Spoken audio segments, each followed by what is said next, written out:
Laura and Pete sat in the Bali flight's departure lounge, relieved to be done with all the prep.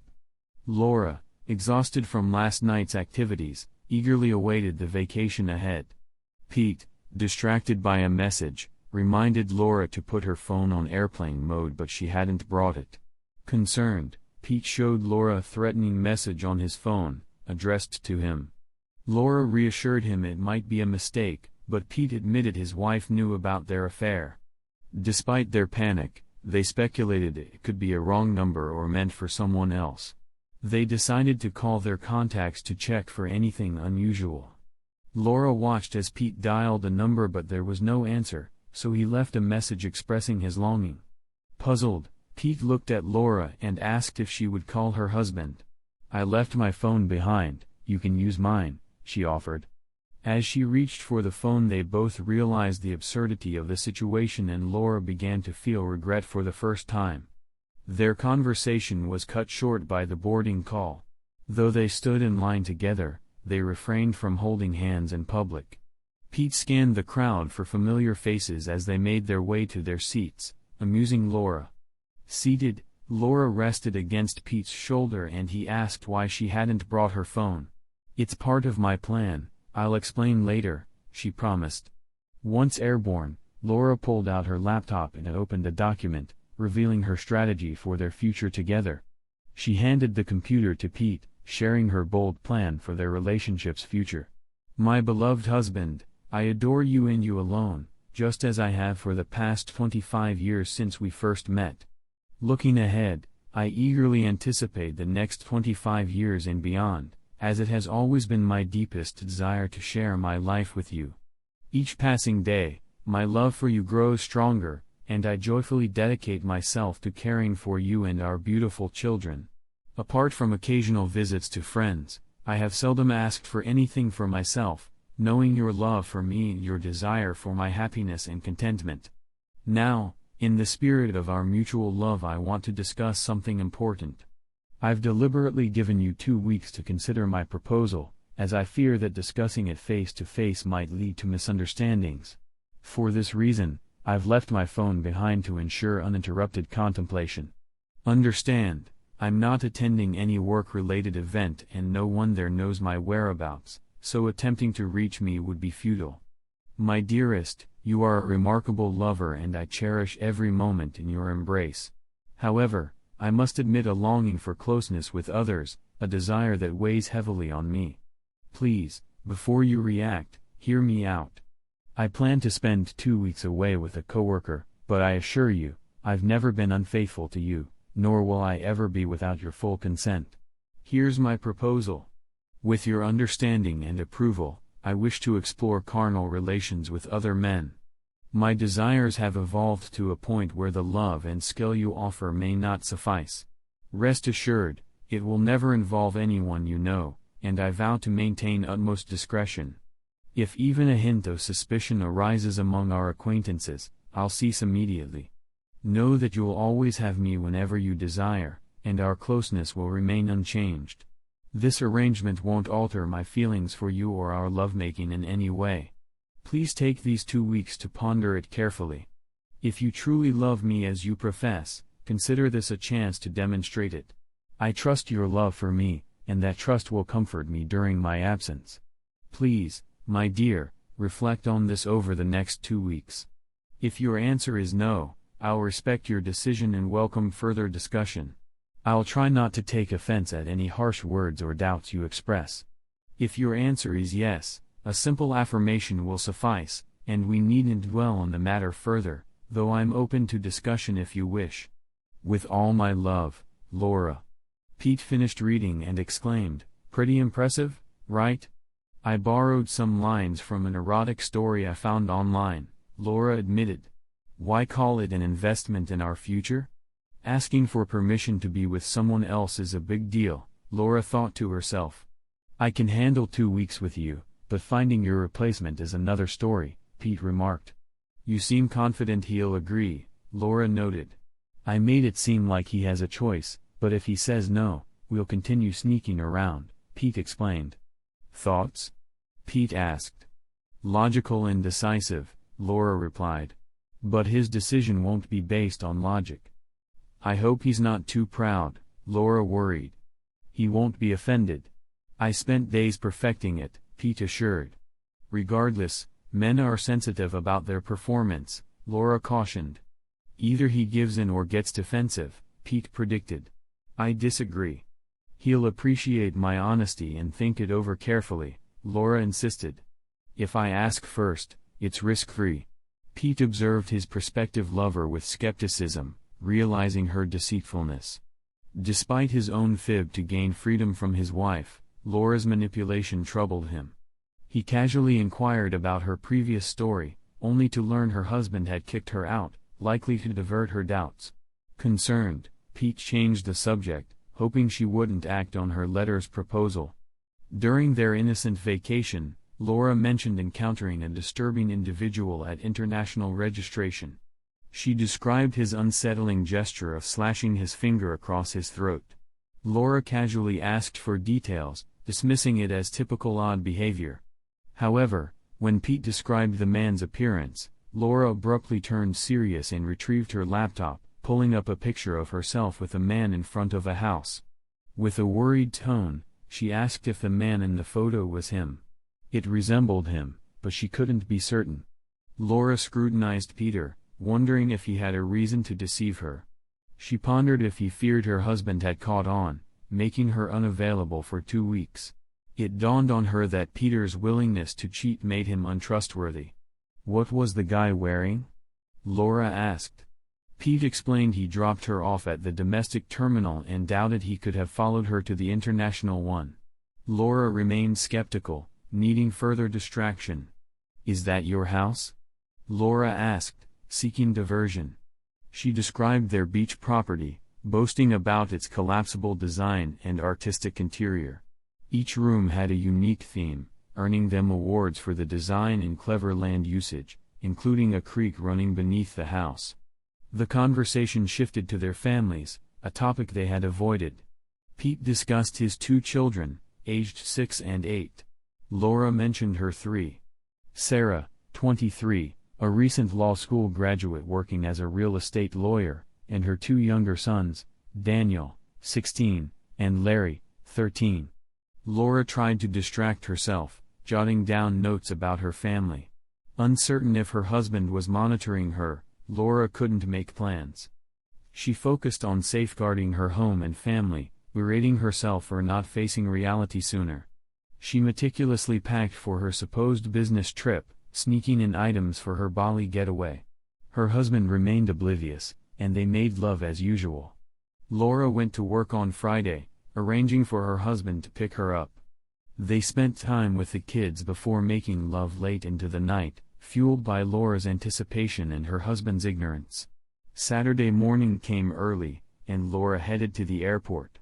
She recalled nervously suggesting her husband drop her bags at the check-in line and leave, relieved when he agreed.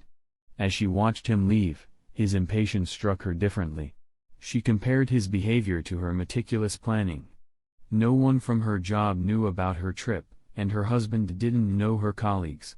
Pete's text message was a prank, and the man at check-in was just a stranger.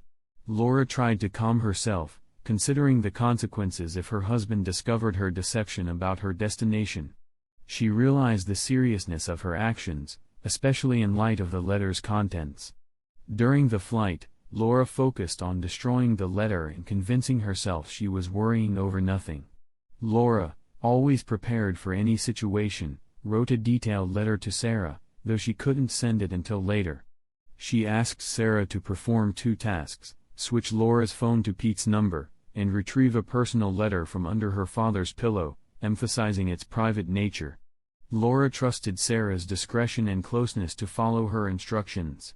As an addendum, Laura requested Sarah confirm receipt of the letter and notify her after completing the tasks. Upon arrival in Denpasar, Laura emailed and called her husband from Pete's phone, receiving no response. This unusual silence alarmed her. Before reaching the hotel, Sarah called Pete's phone to confirm completion of the tasks. Laura avoided questions about the situation, but Sarah's news shocked her. Her father had taken the other children to their cabin in the country. Laura, confused, deferred to her daughter's decision without further inquiry. Laura's husband had just cooked a barbecue dinner for his 3 children at the cottage.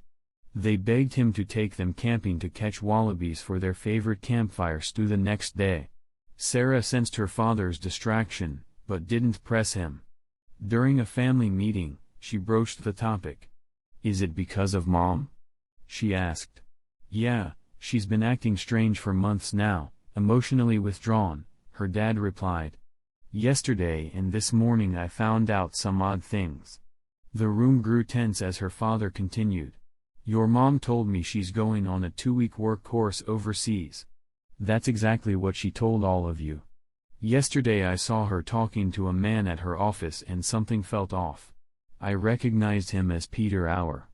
This morning I found her passport with a visa stamp for Indonesia, dated 3 weeks ago.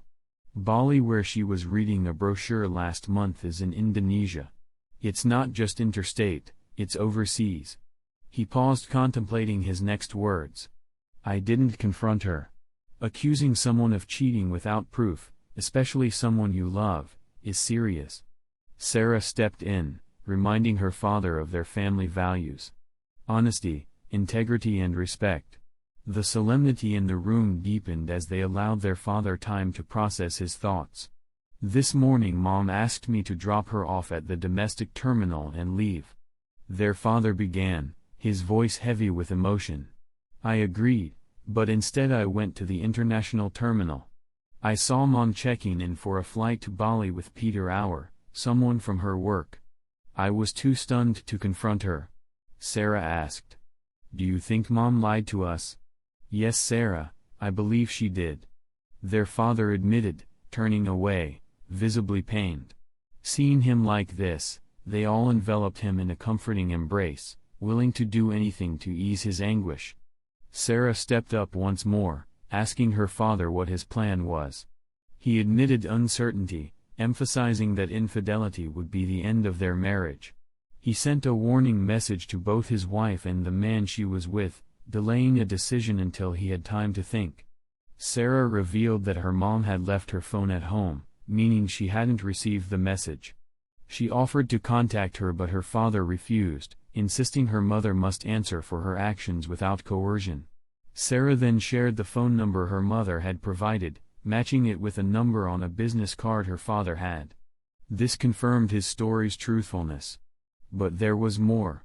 Sarah handed her father the letter her mother had asked her to retrieve, urging him to read it. He hesitated, but Larry insisted, emphasizing that decisions about their family were made collectively. Dave gazed at his youngest son, overwhelmed with pride. In the midst of their family's greatest crisis, he handled it with remarkable maturity, surpassing even his own father. They hugged, and Dave began to read aloud, focusing on the 3rd paragraph. It contained a seemingly reasonable request from a wife to her husband, but one sentence exposed a lie that tainted the entire message. After a lengthy discussion, they concluded that their mother's actions warranted serious consequences, possibly even expulsion from the family. Dave defended his wife, urging his children not to let her actions change their feelings toward her. But Larry disagreed, asserting that her lie had already severed their family ties. As Dave observed his son's resolute demeanor, he realized how much they were alike. Update: Laura surprised Pete at the hotel reception by requesting a separate room on a different floor, booked for 2 days with an option to extend. She instructed Pete to unpack and meet her in the lobby in 2 hours. Despite his confusion, he complied and they met as planned. Upon seeing Laura's attire, Pete felt a surge of desire. Despite their close relationship, they had only shared kisses and gropes. Laura explained the recent events, including a threatening message on Pete's phone and her husband's unusual behavior. Pete comprehended the implications, but felt disconnected from the situation's relevance to him. Laura expressed her certainty about her husband's potential knowledge and the consequences of their affair, emphasizing her reluctance to risk her marriage. She insisted they refrain from sleeping together until she confirmed her husband's ignorance. Peter's disappointment was evident, but Laura anticipated his objections and dismissed them, challenging him to consider the scenario from her husband's perspective. Observing his logical response, she remained frustrated by his apparent lack of understanding of her predicament. "Have you attempted to call your wife again since you arrived?" Peter's attention was grabbed. He scanned the dimly lit hall, searching for any surveillance cameras. "All right, now you understand. Tonight and tomorrow, I'll sleep in my room alone. When my husband returns and can reach me, we'll resolve this. Until then, stay away from my room, unless it's a public area, and avoid physical contact. If my husband calls, don't answer or send him to voicemail. Locate me quickly. Here are the numbers he'll use. Give me a friendly kiss on the cheek and we'll part ways." Following her instructions, Peter complied, and they both withdrew to their rooms, cautious of surveillance. Had they checked the phone number from Pete's threat, they'd have realized Laura was already significantly impacted, though she remained unaware. Update days had passed, and their much-anticipated trip hadn't unfolded as planned.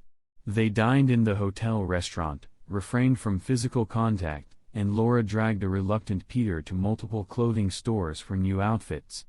Despite being together every day in case Dave called, Peter held out until Tuesday evening. He booked an extra room, ensured he wasn't followed, and spent the night with a Javanese courtesan. Concerned about her family's silence, Laura spent Wednesday researching divorce online and consulting with her attorney. With unanswered calls from Dave and Sarah, Laura's anxiety grew, feeling increasingly isolated. She pleaded with Sarah to contact her, knowing Dave didn't use email. By Friday, receiving no response, Laura took action to safeguard her future. With her lawyer's assistance, she secured the family finances, transferring ownership of a piece of land to a trust with herself and Sarah as trustees. She then divided the bulk of the finances into separate trusts for their minor children, ensuring dual signatures for access, one being the child and the other their appointed legal guardian. Assured of control over the finances in case of emergencies, Laura felt a sense of relief and slept better. On Saturday, two revelations rocked her world. Pete, disregarding her instructions, visited her room, revealing his wife's awareness of their situation. Meanwhile, Laura discovered Dave's deceit about his whereabouts, prompting Peter to rush home to address the fallout. Laura promptly finalized the financial changes with her lawyer, escorted Pete to the airport, and moved into his vacated room. The second blow hit much closer to home and proved more devastating. Laura decided to check her younger children's Facebook accounts, finding no recent activity. However, Larry's account revealed a shocking post announcing his parents' divorce. "No," Laura cried out in an empty room, bewildered by David's actions. Divorce ensued, leading to conversations, arguments, and sometimes humiliation. Despite being the family's main provider, her husband's influence on their children had gone too far. Laura prayed fervently, hoping to discern signs that would halt her and Pete's plans before they materialized. Failing that, Dave would soon receive a private investigator's report, confirming nothing untoward had occurred. With Peter gone, all her efforts seemed in vain. As she calmed down, Laura's rational mind kicked in. With no one to talk to, she employed her intellect to analyze Dave's perspective objectively. She deduced that someone other than Dave, likely Peter's wife, had discovered her Bali trip details and informed him. This revelation led her to consider Sarah's potential involvement if she had disobeyed Laura's instructions regarding the letter. Laura retrieved the letter and scrutinized it carefully. Its contents, a mix of facts and falsehoods, could now be known to Dave if Sarah had shared it. Laura realized that Dave's suspicions about her fidelity would extend to all her assurances, including her compliments about Peter. She understood that her actions had shaken Dave's confidence in their relationship, even though she hadn't betrayed him. Realizing Dave's wounded ego, Laura anticipated potential doubts about her faithfulness. She formulated a plan to counter such assumptions, considering when the surveillance might have begun. If it started upon their hotel check-in, the decision to request a private room would have already been noted. Laura pondered, grappling with numerous uncertainties. The once heartfelt fourth paragraph of the letter now seemed like hollow, deceitful words. She dreaded the possibility that Dave had read it. If he hadn't, she felt she could still salvage the situation with careful manipulation. However, if he had, Laura feared that no amount of deceit would suffice. The irony of the situation wasn't lost on her, with her sole hope resting on the private investigator's report proving her innocence in Bali. Reflecting on her actions, Laura regretted her impulsive decision. It took a night of contemplation, fueled by hard drinks, for her to realize her role as the archetypal wife with a secret life. Despite her successful career, she resented her constrained past and sought solace in deceit and infidelity. This newfound self-awareness failed to bring any amusement to her. Laura faced the unsettling prospect of potentially being both a thriving businesswoman and a divorced individual still longing to satisfy her desires. Realizing she couldn't find answers where she was, Laura resolved to return home promptly. She sought to stall any irreversible actions by David, so she drafted a letter to him through Sarah. Keeping it vague, she wasn't sure if Sarah had shared the letter with her father or even read it herself. Laura aimed to navigate the divorce situation cautiously, banking on emerging victorious if things escalated. Being the meticulous planner she was, Laura arranged counseling sessions with local therapists and scheduled an appointment with her chosen counselor online.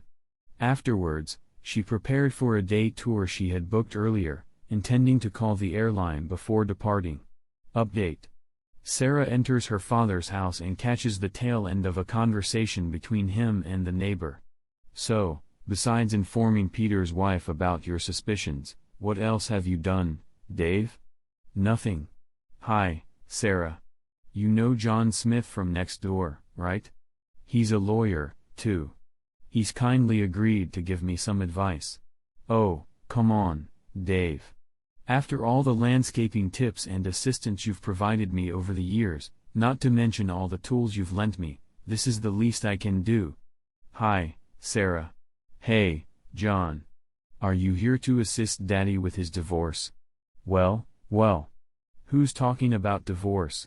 All we know for sure so far is that your mother lied to us and is spending 2 weeks in Bali with someone. I, for one, will wait to see what she has to say before making any decisions about divorce. Please forgive my forgetful father, John.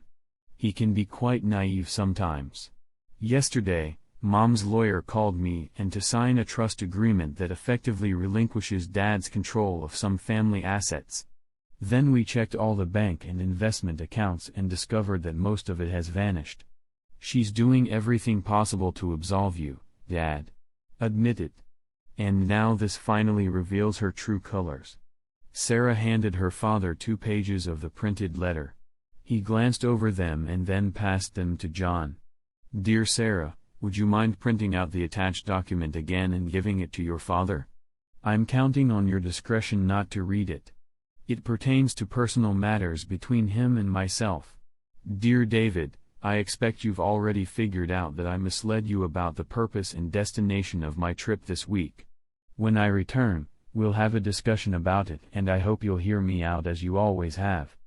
Before you make any decisions, please consider 2 things. First, I love you and only you.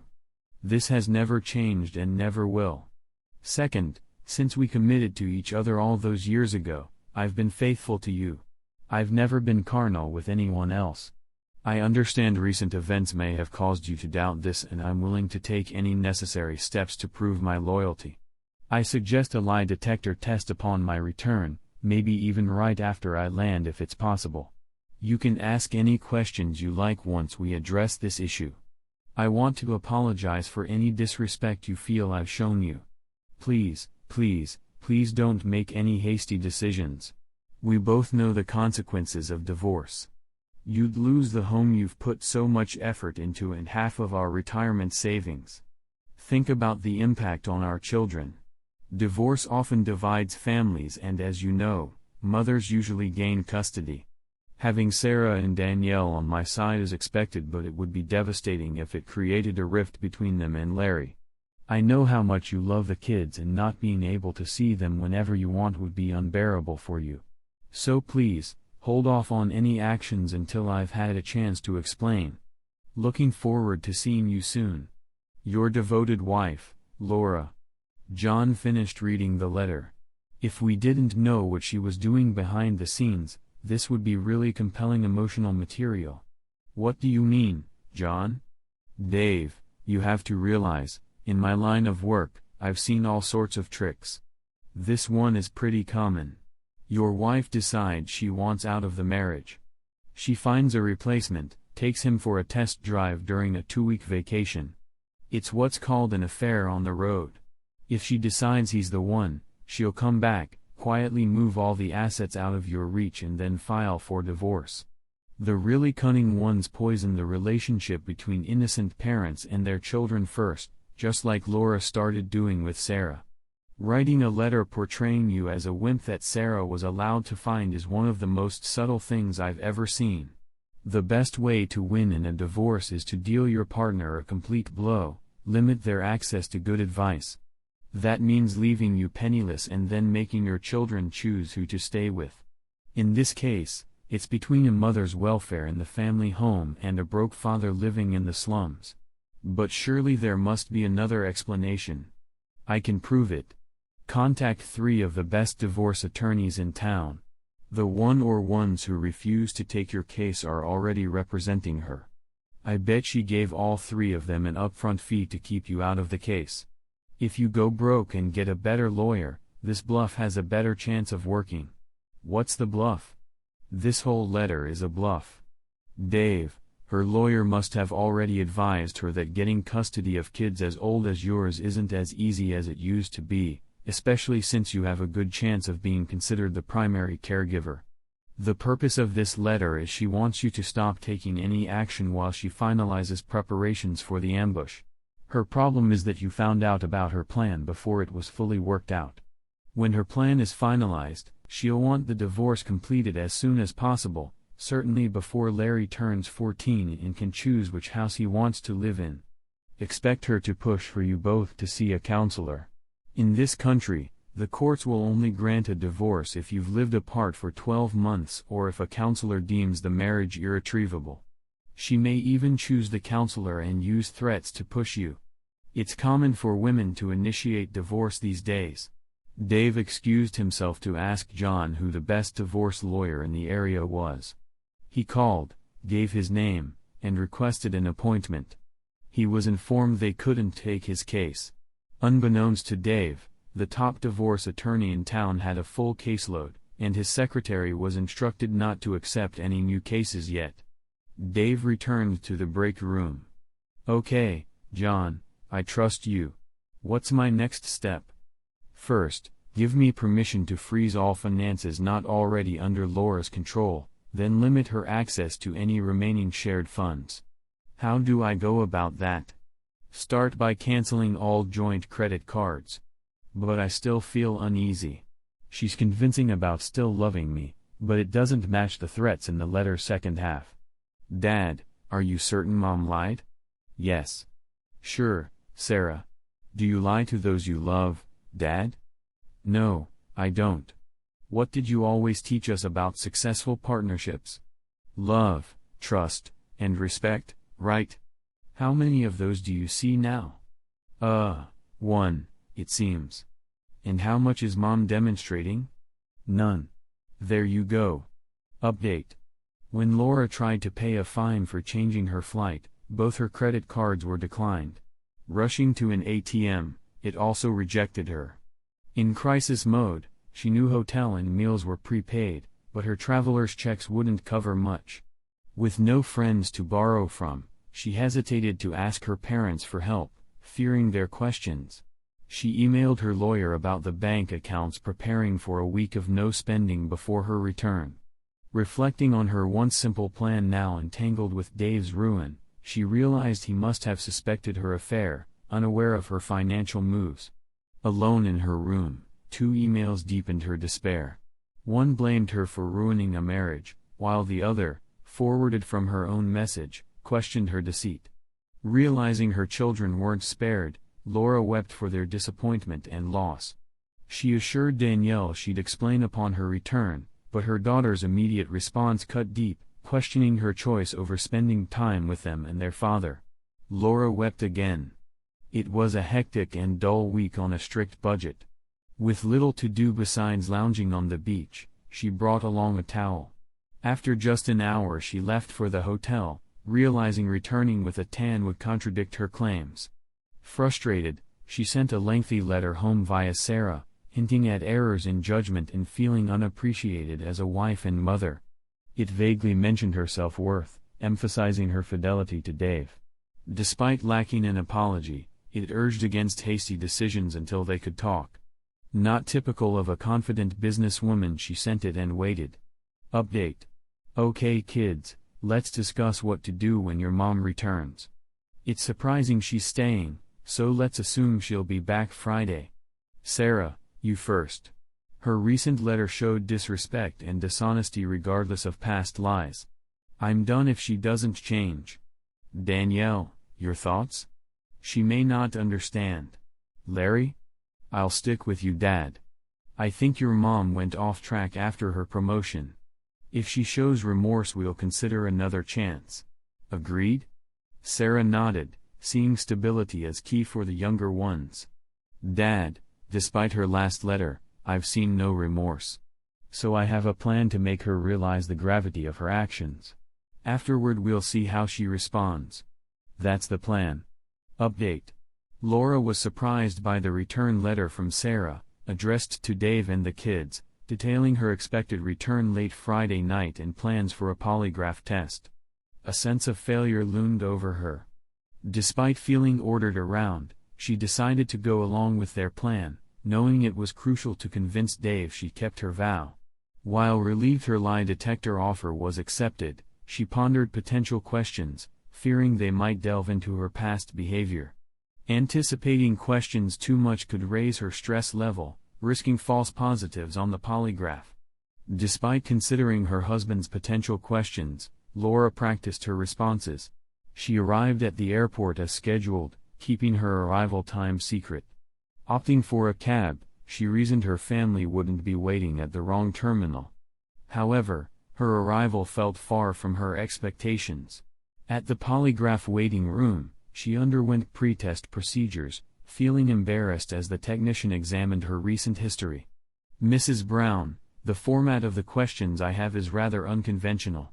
Instead of a standard list, they follow a flowchart, the technician explained. Yeah, I've encountered that a couple of times. There's an initial question, then, depending on the answer, the next question varies. It slows things down a bit, but it doesn't impact the validity of the tests, I assure you. Are you ready? Ready as ever, Laura replied. The operator went through 8 calibration questions, then paused to open the file again and read question 9. 2 weeks ago, you traveled to Bali with the intention of having extramarital relations with Mr. Peter Orr. Yes, Laura confirmed. The operator noted the polygraph readings before closing the file. Laura braced for the next question, unsure if it would be about her actual encounters with Peter in Bali, or just Peter before Bali. To her surprise, the technician closed the file and began removing the paper from the machine. Thank you, Mrs. Brown. I have an email address to send the report to. You may leave. Laura was beyond stunned. What does that mean? Just one question? Yeah, an unusual one. I've only seen this once before, and that guy was trying to make a point. I think whoever wrote those questions was, too. Your husband? Laura nodded reflexively. What does he mean by that? Because I'm lost. I suppose your husband is indicating that he doesn't care if you actually had an affair in Bali. He simply wants to confirm your intent. He's making it clear that your intention to engage with this man from Peter is sufficient for him. Good luck, Mrs. Brown. There are business cards for a couple of reputable divorce attorneys on the front desk. Laura exited the room in a daze. She had staked her entire defense on convincing her husband of her fidelity without considering how deeply he might be hurt by her deceit and intentions.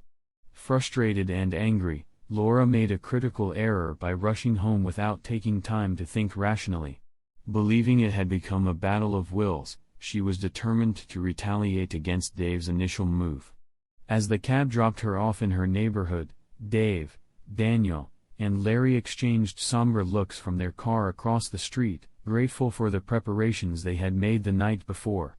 They didn't want a confrontation in front of the children, knowing it could damage them.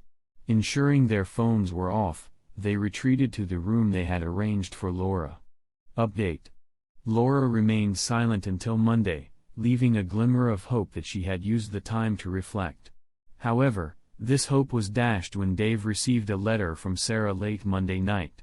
It criticized his tactics of involving the children and mentioned an impending family court hearing for temporary custody arrangements. The letter also scheduled a meeting with a psychologist the following day, as predicted by John. Additionally, it called for a family meeting on Wednesday night. Over the weekend, Laura devised a plan aimed at salvaging the marriage, which Dave appeared to have given up on. This involved seeking counseling, preferably with a female counselor, to better communicate her perspective to Dave. She also planned to hold family sessions to explain her actions to the children and prepared for the court proceedings to ensure she was well positioned if the situation worsened. Laura was already seated in the counselor's office when Dave arrived promptly on Tuesday. He immediately took a liking to the woman in her 40s, who had a retro 60s style. The chairs were positioned at a distance, allowing for privacy. After introductions, during which Laura was referred to by her name and Dave as Mr. Brown, the counselor invited Laura to speak first. She recounted the history of their marriage and then presented her perspective on the recent events.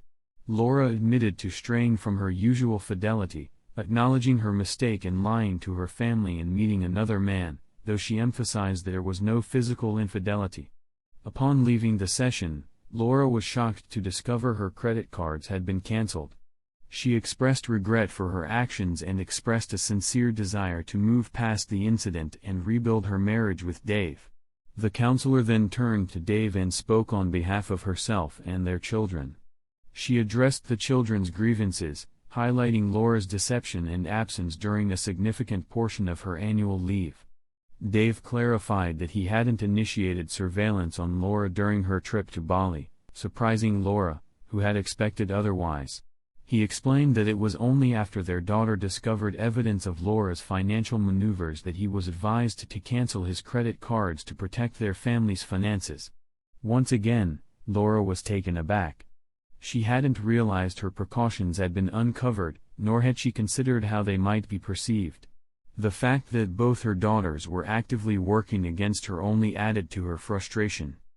Dave's words finally conveyed the extent of his offense at her actions. Before Laura could respond, the counselor turned to Dave. "What do you hope to achieve with these sessions?" "I hope to understand why my wife thought it was acceptable to deceive her family and plan to be unfaithful." At this juncture, David and Laura's marriage still held potential for repair. However, everything changed abruptly. It wasn't due to the husband or wife, but rather the counselor. When she muttered, almost under her breath, "Oh, we have a dinosaur." Dave, who suspected Laura had orchestrated the counseling to expedite their divorce and deliberately selected a counselor to hinder reconciliation, snapped. He stormed out of the room. Laura, with a slim chance of salvaging the situation if she apologized to Dave, instead directed her frustration towards the counselor. By the time she finished venting, Dave was long gone. The counselor apologized and convinced Laura to schedule an individual session for the following week. She then apologized to David for her inappropriate behavior and had an individual session with him as well. This marked the third compulsory session, after which a decision would be made regarding the continuation or termination of their counseling. Update. The family meeting the next day was another disappointment for Laura. She struggled to grasp that once trust is broken, it's nearly impossible to rebuild. Despite inviting them for dinner before the meeting, Sarah bluntly reminded her of her poor cooking skills, and they arrived at 7:30 p.m. Laura attempted to hug them, but they remained distant. As she sat down last, she felt isolated facing 4 accusing stares. Despite trying to rally support from Sarah, she found herself alone. Her speech lacked genuine apology, filled instead with excuses and denial. Laura felt undervalued both as a woman and as the family's primary provider. Attention from her husband became routine, and she longed for the admiration single women took for granted. Feeling increasingly insecure, she yielded to the flattery of a younger man. Throughout the discussion, she struggled to meet Dave's gaze, while Sarah scribbled notes irritably. Eventually, the silence from what she dubbed the opposition bench silenced her, too. Sarah voiced her disappointment. "Mom, you've let me down again." "What? How?" "You scored 85% on the cliché test. If you'd added, 'No one gets hurt if they don't find out,' you'd have scored 100%. Laura either blushed from anger or from realizing her omission, but it didn't matter. She understood she wouldn't get sympathy from her children while Dave held sway over them. "David Kitchen, now," Laura demanded as soon as they were alone. Behind closed doors, she confronted him. "Does it have to be like this? Do I have to break you until you come back begging for forgiveness?" Dave looked at her sadly, realizing she was trapped by her nature. "No, it doesn't. If you just did what you know is right. We don't have to end up here. Drop the biased counselor and let's go to court, David." Update. On Thursday, Dave settled into a rented 3-bedroom house, signaling that the situation wasn't going to resolve soon. He also received notice of a preliminary custody hearing for Danielle and Larry scheduled for the following Tuesday. Upon discovering the family court judge assigned to his case, he consulted John. Luckily, it was the same judge who historically favored custody for fathers. Dave declined John's representation, but requested a weekend meeting to understand legal procedures. He aimed to navigate the system properly, prioritizing his children's well-being. Over the weekend, they worked together to spruce up the rental. Dave sat the kids down to discuss their future plans for the house, fostering a sense of involvement. When Laura's lawyer discovered Dave's intent to represent himself, he realized the potential complications. Administrative matters were addressed in court that day due to delays, with a full session scheduled for the next day. Local media caught wind of the developments, ensuring heightened scrutiny. The following day commenced with Laura's attorney reviewing property ownership and financial details. Dave proceeded to ask questions, noticing Laura's visible nervousness, which the reporters picked up on. He started gently, reminding her of his contributions to the family home. Laura affirmed this, but emphasized her role as the primary earner. Dave then inquired about childcare responsibilities, highlighting his long hours of work. When he brought up her recent trip to Bali, Laura's lawyer objected, citing the irrelevance of infidelity in custody disputes. Dave clarified that he was more concerned about Laura's character as a mother. The objection was overruled, and Dave continued, referencing a letter left by Laura before her trip. Laura's furious expression spoke volumes. Dave pressed on, questioning her lack of apology upon her return. Laura remained silent, her response evident in her expression. "Your Honor, your verdict may appear straightforward. I have been the primary caregiver for my underage children from the start, and it's only fair they remain with me, along with the home I've built, where they've spent most of their lives. I've remained faithful to my wife and haven't misled her or our children with any damaging falsehoods. I insist she rectify this." Dave sat, facing away from Laura, while she glared at him furiously. The judge, fully alert, swiftly delivered her decision. Essentially, she stated that numerous studies indicated children were typically better off living with their mother post-divorce. Thus, temporary custody and residence in the family home were granted to Laura. Laura smirked triumphantly, but Dave remained composed. This outcome aligned precisely with what he'd anticipated after discussing with John. He rose to speak. "Your Honor, allow me to address the court. I'd like to point out your past rulings in cases like Harper v. Harper, Smith v. Smith, Fulton v. Fulton, and many others. Were custody rights typically granted to the primary caregiver?" With no reply from the judge, Dave cited 3 scientific papers challenging the notion that children always fare better with their mother. "What's your point, Mr. Brown?" "I'm merely questioning, Your Honor. Can a man be favored in your courtroom?" The judge scrutinized Dave, who met her gaze astonished. She then adjourned the case and moved on to the next. Reporters hurriedly scribbled notes. Dave distributed copies of Laura's letter to them before exiting without a backward glance. Laura's attorney offered congratulations, but she felt no joy. Dave's accusation of her lack of remorse struck a chord. Despite feeling cornered, Laura's competitive streak wouldn't allow her to yield. Blaming Laura for his predicament, Dave resolved to correct perceived injustices. He had 3 targets in mind, all needing re-education. After consulting Sarah for advice, he finalized his plans.